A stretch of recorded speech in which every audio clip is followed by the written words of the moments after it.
Innal qabr rawdatun min riyadil jannah aw hufratun min hufarin nar. Sinabi ng mahal na propeta, tunay na ang libingan, ano yung libingan, kapatid? Maaring ito'y maging hardin mula sa mga hardin ng paraiso, o di kaya hufratun min hufarin nar, hukay na kabilang sa mga hukay ng impyernong apoy. Ganito ang libingan, mga kapatid. Ito ang libingan, kabur, na kailangan natin pagandaan dahil katiyakan tayo ay makakaranas at ihahatid sa lugar na ito. Ito yung lugar na napakadilim, nakakatakot at punong-puno ng ahas at bulat. Ito yung lugar na pinaparusahan dito ang tao hanggang sa paggunaw ng mundo. Gaano katagal yun? Ito yung lugar na wala kang maisasama mula sa lahat ng iyong ari-ari at kayamanan, maliban na lamang sa iilang piraso ng tela.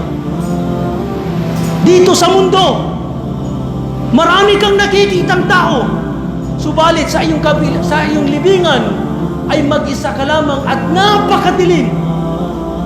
Dito sa mundo, kapatid, maraming nagmamalasakit sa iyo, mga kaibigan, kamag-anakan, subalit sa iyong libingan, mag-isa ka lamang at walang tutulong sa iyo, liban lamang sa iyong mabuting gawa.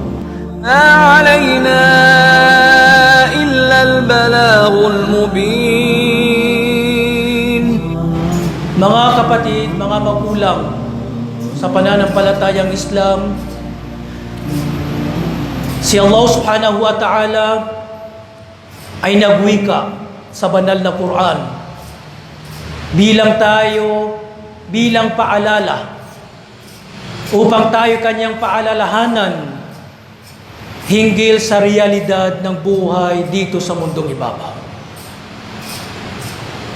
Sinabi ni Allah subhanahu wa ta'ala, kullu nafsin dha'iqatul maut wa innama tuwaffawna ujurakum yawmal qiyamah. Tunay na ang lahat ng may kaluluwa ay makakaranas, makakatikim ng kamatayan. At anumang inyong ginawa dito sa mundo, anumang gantimpala ng inyong ginawa dito sa mundo ay inyong aanihin sa kabilang buhay. Faman zuhziha 'anil nar wa udkhila al-jannah faqad faz.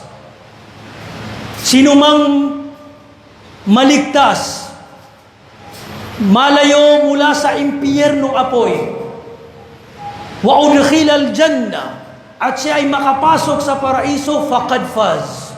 Tunay na nakamtan niya ang walang hanggang tagumpay.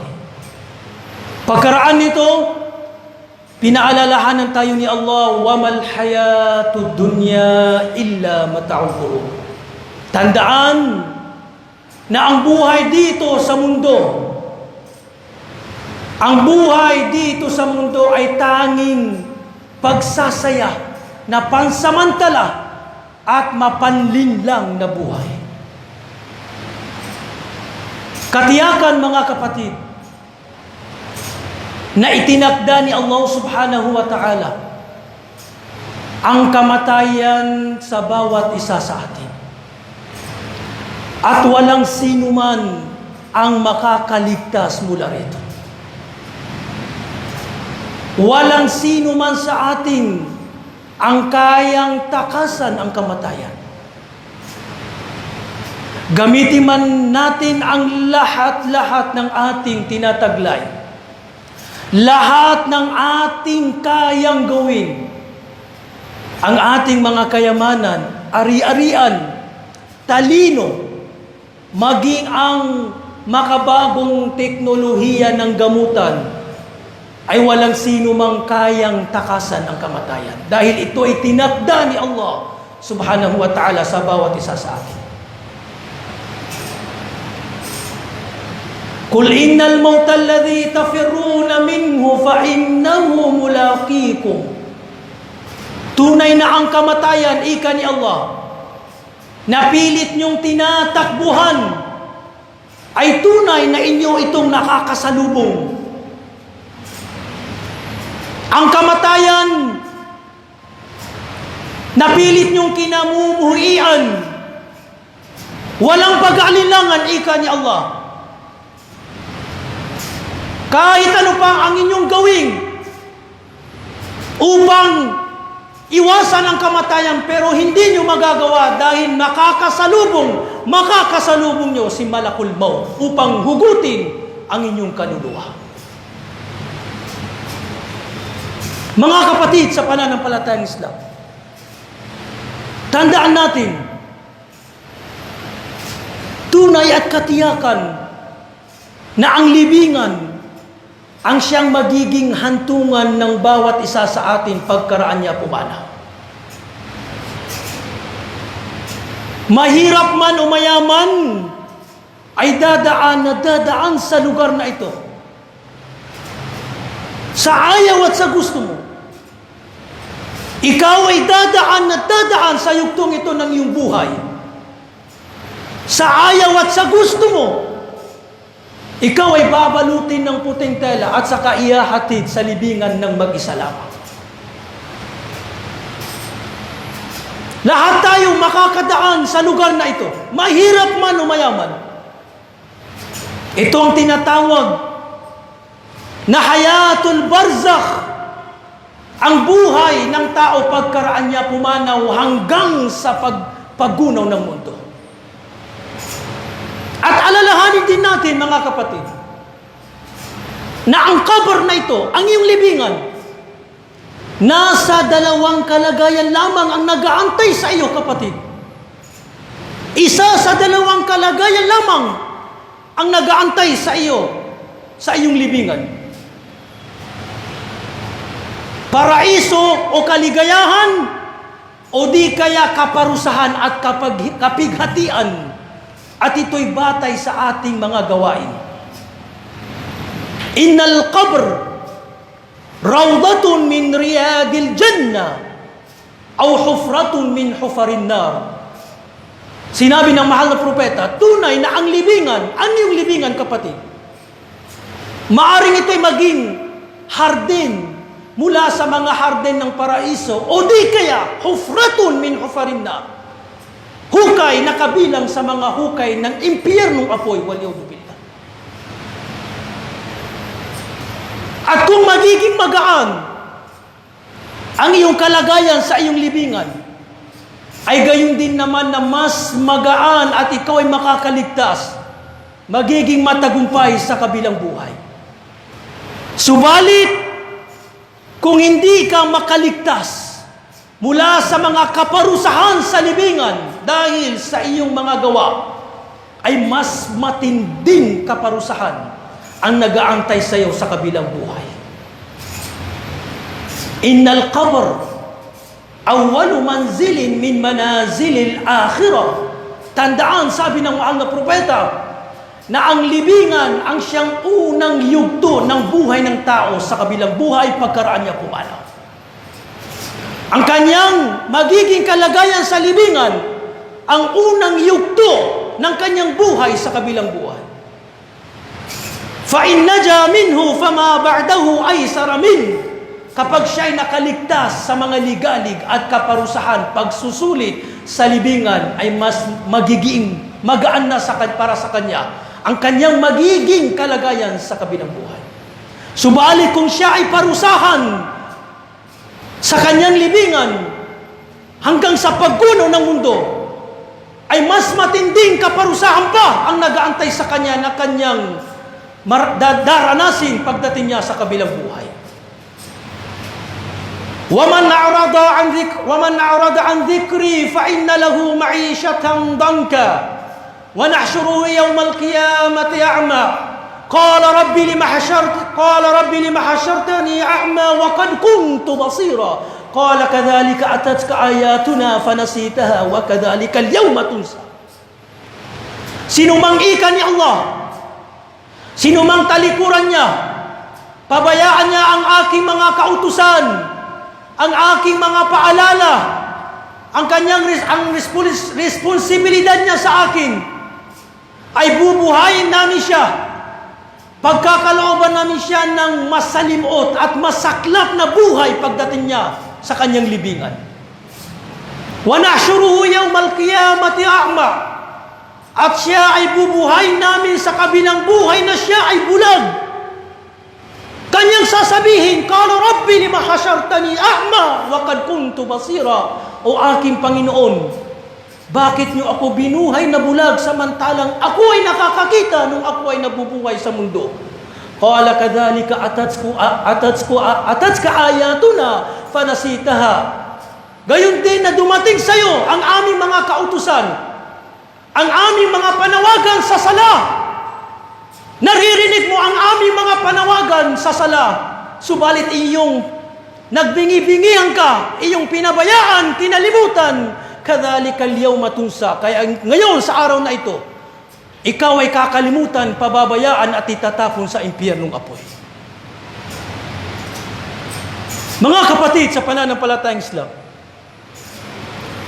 tandaan po natin na tayo ay pinayuhan ng mahal na propeta sallallahu alaihi wasallam na wag kakalimutan ang ating kamatayan at ang ating paghahanda sa pagdating natin sa ating mga libingan.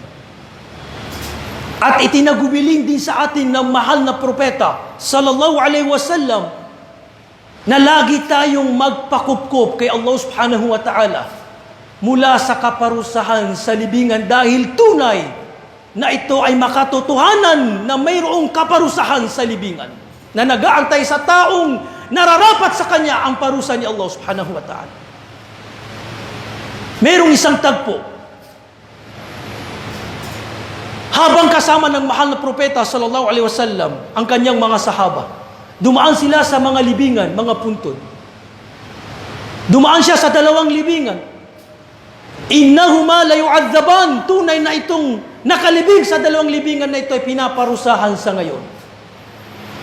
Inna hadhihi al-umma la tubtala fi quburiha. Tunay ng umma na ito ay mayroong pagsusulit na kanilang mararanasan kapag sila ay dumating sa kanilang libingan. Falawla alla tadafanu la da'awtu Allah an yusmi'akum min adhabil qabr.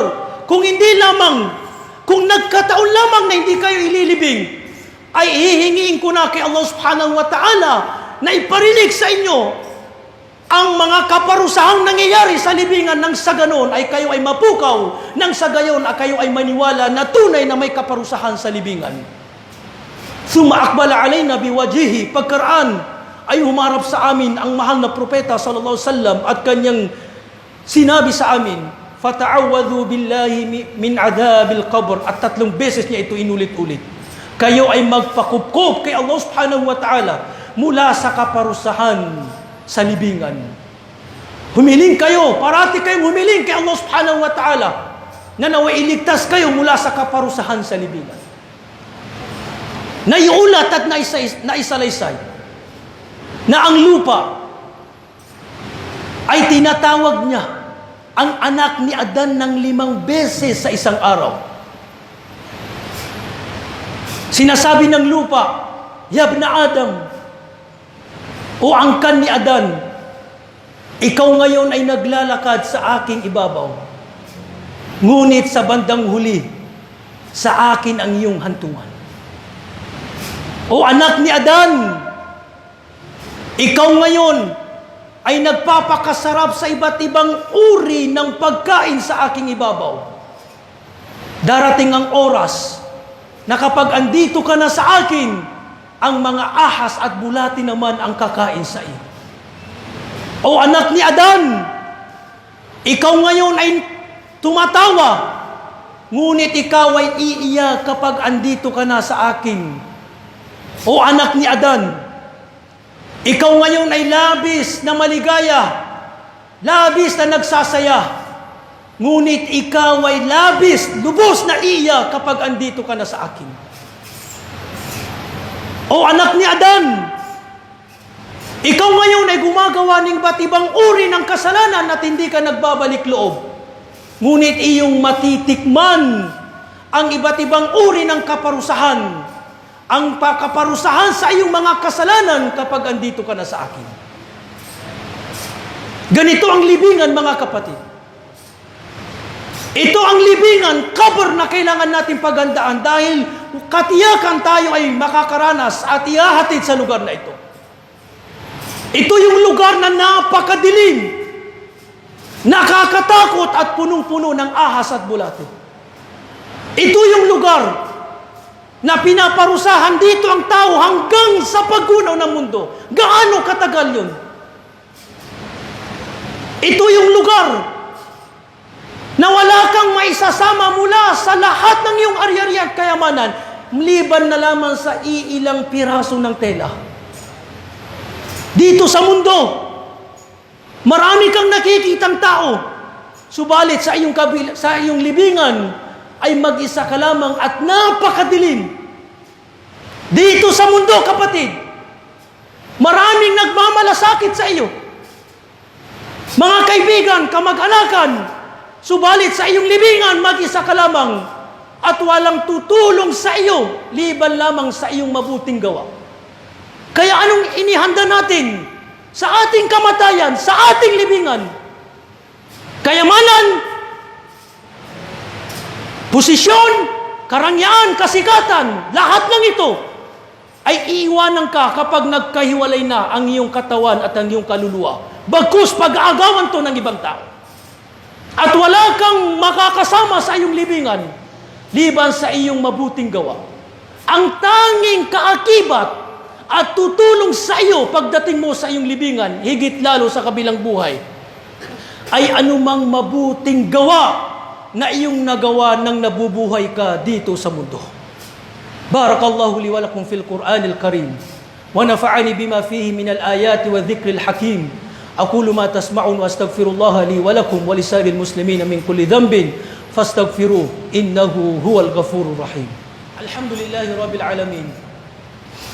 Wassalatu wassalamu ala Rasulillah wa ala alihi wa ashabihi ajma'in, amma ba'd.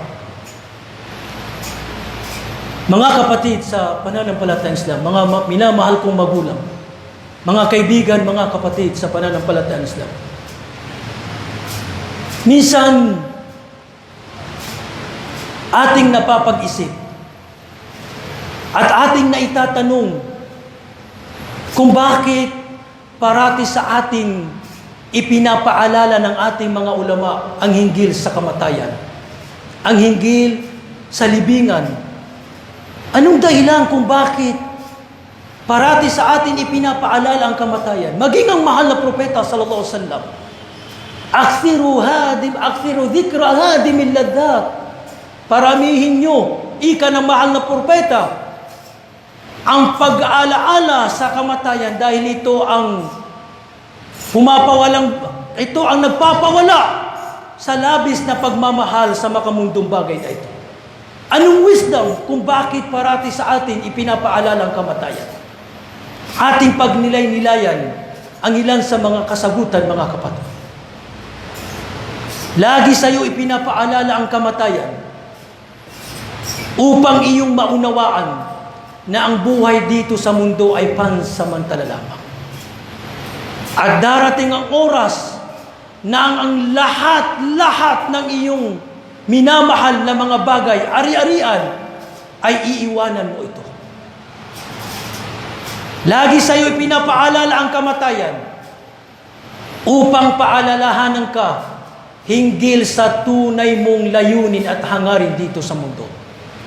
At ito ang sambahin si Allah subhanahu wa ta'ala.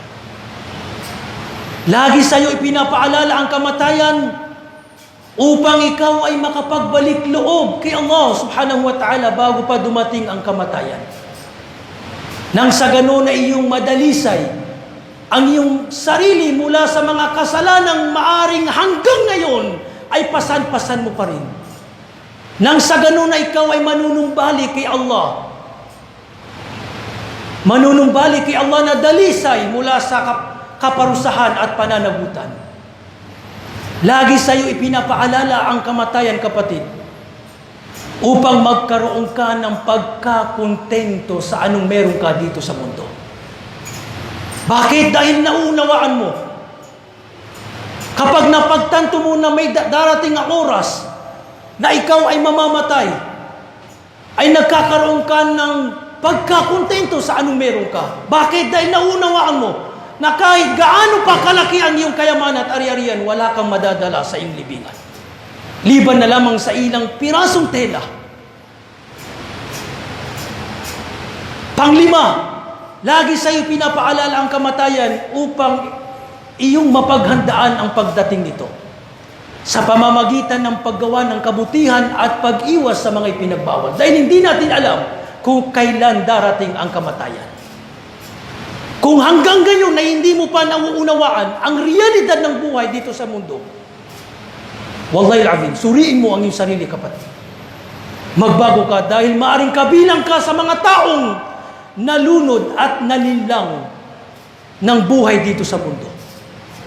Isang scholar ang nagsabi, dalawang bagay, ika niya, ang nag-alis, nagtanggal ng labis na pagmamahal, pagnanasa sa makamundong bagay mula sa aking puso. Anong dalawang bagay na ito? Una, sabi niya, ang palagiang pag-alaala sa kamatayan. Pangalawa, ang pagninilay-nilay sa pakikipagharap kay Allah subhanahu wa ta'ala sa kabilang buhay. Ito ang dalawang bagay, ika niya, ang nag-alis mula sa aking puso sa labis na pagmamahal, pagnanasa sa mga makamundong bagay, mapanlinlang na buhay na ito. Kaya nararapat sa ating mga kapatid na lagi nating suriin ang ating mga sarili at magbago. Dahil kapag dumating si Malakul Maut, ay hindi siya magpapaalam sa atin para hugutin ang ating mga kaluluwa. Dalangin natin kay Allah subhanahu wa ta'ala na tayo kanyang gabayan at patnubayan, na naway makapagbalik loob tayo kay Allah subhanahu wa ta'ala bago pa dumating ang ating mga kamatayan.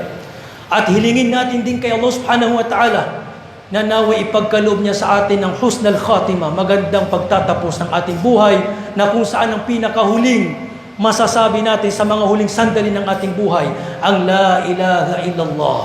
Ibadallah, inna Allah amarakum bi amrin kad bada fi bi nafsi, faqala azza min qail, inna Allah wa malaikatahu yusalluna ala an-nabi, ya ayyuhalladhina amanu sallu alayhi wa sallimu taslima.